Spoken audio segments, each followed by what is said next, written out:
super simple and practical install today of a dash cam in a 99 Land Cruiser, but similar for most vehicles.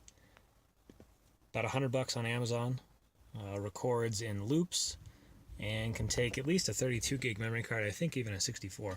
But it's plenty to record whatever you want for hours and hours. So let's install it. Right now it's just wired in with a USB cable like that. Super easy. Doesn't really involve anything. What we're going to do is hide that cable along there, up under there, into this kick panel, up the side, into the A-pillar, into the ceiling, and then over and out right there, so that all you see is just that tiny little section there and a tiny little section right here. So it'll look real clean and you won't even know it's there. First step for us was to pop out the door sill. This was just snaps. Sometimes you'll have screws, but on the Land Cruiser just snaps.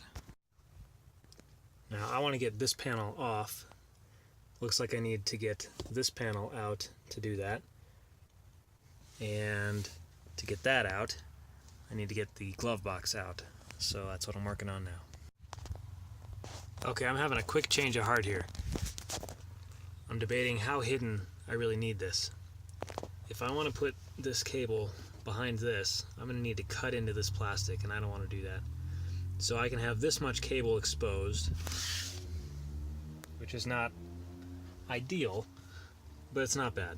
And I don't want to tear into the plastic. The cracks in between these panels are tight enough that if I put the cable there, it's going to deform something, and I don't want to do that. So we're just going to tie it up nice and neat. I've actually got little adhesive clips that I can put on right there to keep it nice and tidy.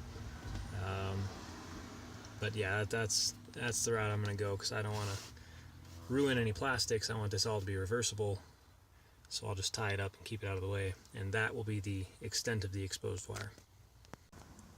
Okay, we've got the other panel down here out of the way. This guy has just got one screw back there with a little plastic twist-on cap by hand. Take the cap off, that whole piece comes right out. Super easy. So now we can remove the weather strip.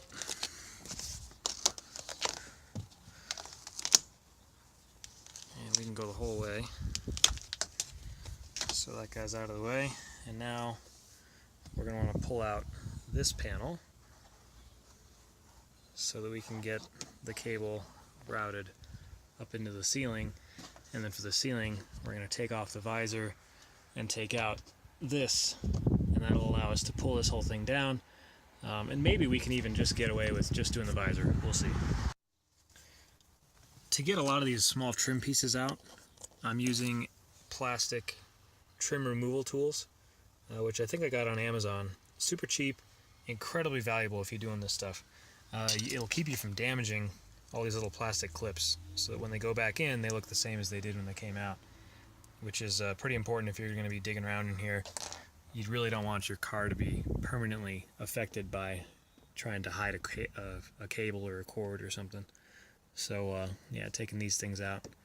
Get a set of those, $10 on Amazon, something like that. Well worth it.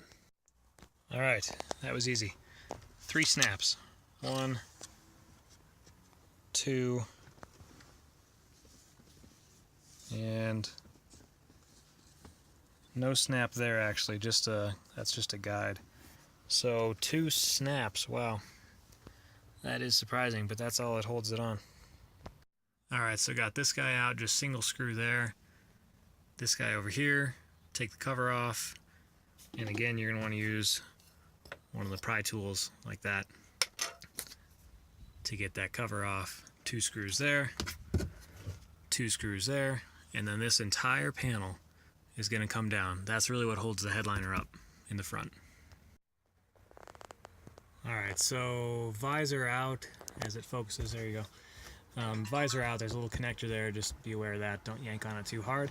And now I think, yeah, there we go. This is all loose. So now I can route the wire right up here. And I'll just stash it up here in the blank space, all the extra cable, and we'll be done. And I'm sorry it's not focusing very well, but there you go. So we'll route the wire and we're done. Okay, so now we're all done with the routing.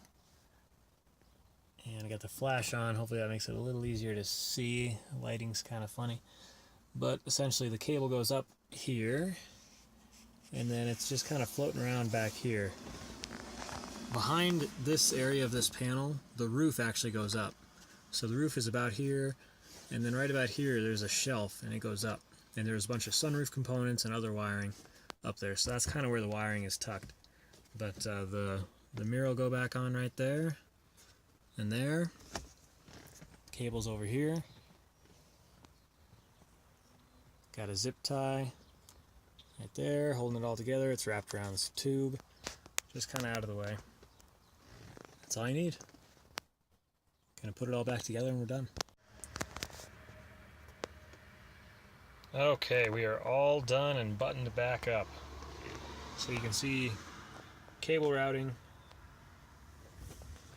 under there, and then it goes under here, into the kick panel, into the weather strip area there, into the A-pillar, into the roof, and over and out right there. And all you see is that little bit right there. Sorry, it's fuzzy. And that little bit right there. And compared to the rest of the cables that I have just lying around for charging phones and all that crap, it's the least of my worries as far as clutter. So, not a bad job. Quick, easy. Took about 15 minutes, maybe 30 minutes. Screwdriver and trim removal tools. That's it. That's all you need for the Land Cruiser. Super easy. Same on the driver's side too. Driver's side, I've got my Bluetooth microphone, and that's routed the same way. Real easy. Nothing to it. There you go. We're done.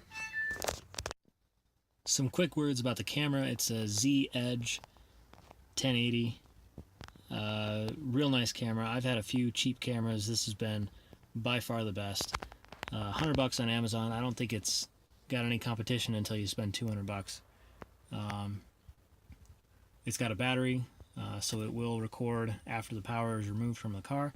It's got a parking mode, and records real easy, loops real well. I would recommend it.